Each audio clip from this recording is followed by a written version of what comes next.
sebagai doa atau doa meminta kebaikan.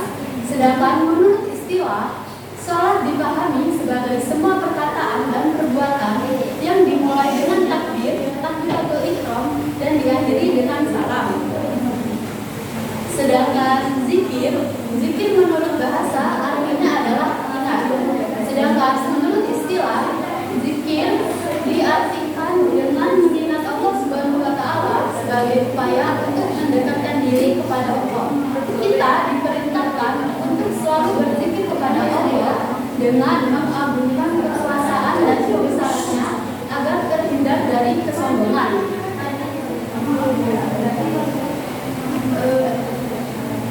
Seseorang bisa melakukan zikir di mana saja dan kapan saja. Seperti ketika ini kan di bulan puasa, seperti ketika kita menunggu waktu ini berbuka puasa, kita bisa menggunakan waktu tersebut untuk berzikir. Seperti ketika kita ada janji dengan teman, kita bisa menggunakan waktu tersebut untuk berzikir.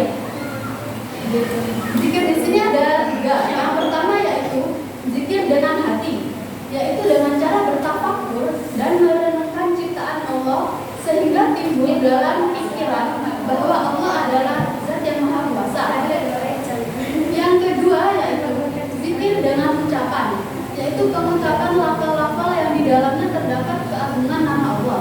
Contohnya seperti membaca tasbih, tahlil, takbir, membaca Al-Quran, dan sholawat kepada Rasul.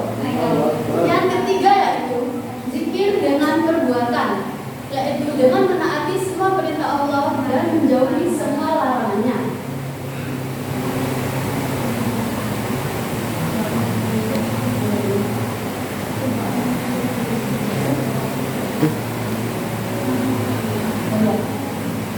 Kita sebagai manusia diperintahkan Allah untuk menaati semua perintahnya serta menjauhi semua larangannya. Keimanan serta ketakwaan yang ada dalam diri seseorang itu merupakan bentuk keberhasilan dari ibadah yang kita lakukan dalam kehidupan sehari-hari. Sebagaimana firman Allah yang artinya, hai orang-orang yang beriman, bertakwalah kepada Allah dengan sebenar-benar takwa kepadanya. Dan janganlah sekali-kali kamu mati melainkan dalam keadaan beragama Islam. Ayat tersebut menjelaskan bahwa kita hendaknya selalu bertakwa kepada Allah dengan menaati perintahnya dan menjauhi larangannya. Kita diperintahkan pula untuk selalu istiqomah dalam beragama Islam agar kita tidak mati dalam keadaan kafir.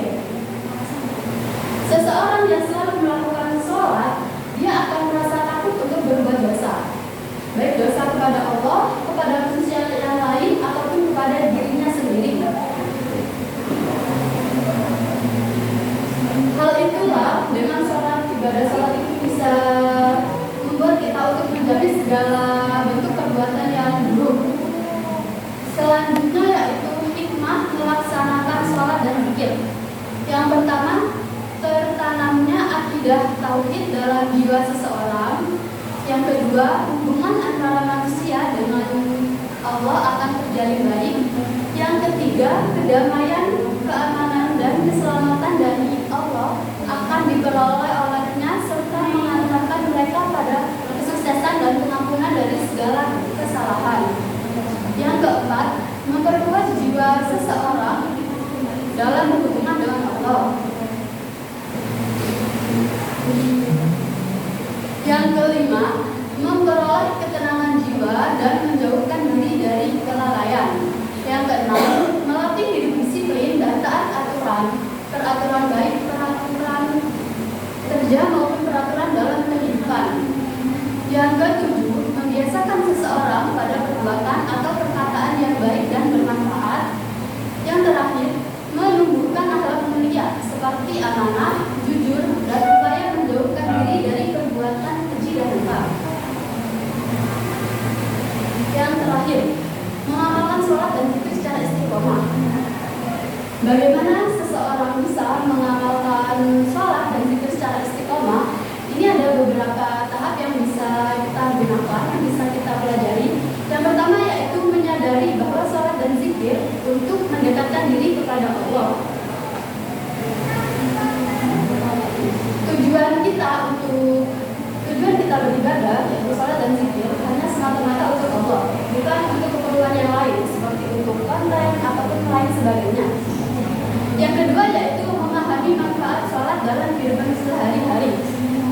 Dengan kita memahami makna sholat, manfaat sholat, kita bisa tahu jika kita melakukan sholat, itu bisa membuat kita bersabar, untuk lain sebagainya. Yang ketiga, jangan menunda sholat dan malas berzikir. Kuatkan